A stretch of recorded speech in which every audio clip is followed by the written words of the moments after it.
Domestic theft. Definition. Domestic theft, consuming or taking control of a resource or asset belonging to, or shared with, a family member, partner or spouse without first obtaining their approval. When they take a mile. Domestic theft can range from a kind of petty larceny like using something without permission, through to stealing someone's identity, spending family money without discussion, and running up debts which are left to somebody else to pay. Domestic theft is one of the most common, yet underreported symptoms of personality disorders.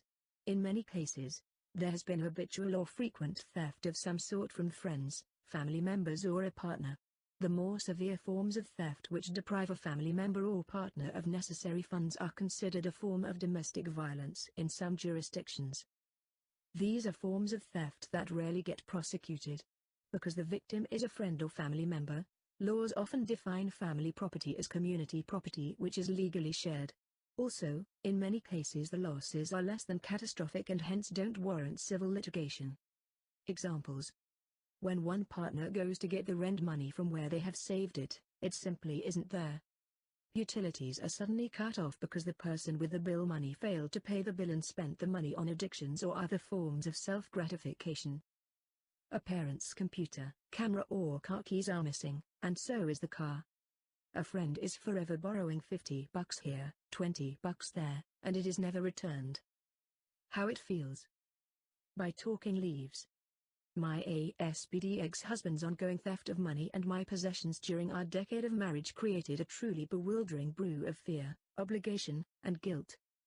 Nothing was mine anymore, not my car, not my computer, not my art materials, nothing, but his stuff was still his. Because he was big and built like the proverbial brick outhouse, prone to rage attacks and regularly hurting me and our pets, I was scared to confront him.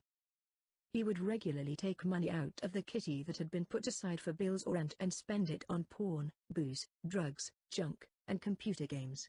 Sometimes in the middle of a rage episode, he'd announce the marriage was over, take whatever cash was in the house and saved for something, and storm out, only to return later drunk, even angrier and with all the money spent. I got used to living with a disconnected phone, rent arrears and often no food or fuel money. I almost starved to death once our daughter was born and I couldn't get out and work anymore. He kept stealing the food money.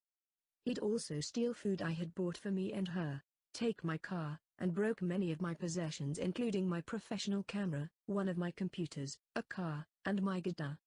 I felt somewhat conflicted because on the one hand we were married, supposedly everything was shared. How it played out though was everything was his if he wanted it, and I deserved precisely nothing. I felt guilty for being angry when he stole the housekeeping, and I felt obligated to find replacement money myself because by the end if I confronted him about anything at all, he'd hurt our daughter as payback.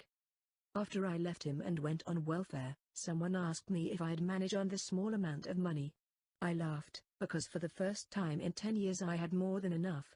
It made such a difference just being able to put rent money aside and know it would be there when due date came, being able to buy enough food and be allowed to eat it. This still feels like a remarkable blessing, even though it's a basic human right. What not to do. Don't put someone with a domestic theft habit in charge of any important aspect of the household finances or bill payments. Don't share all bank accounts, and keep a personal supply of enough money for fuel, food and the phone where it cannot be accessed by anyone else. Don't continue to lend money to someone who never pays you back.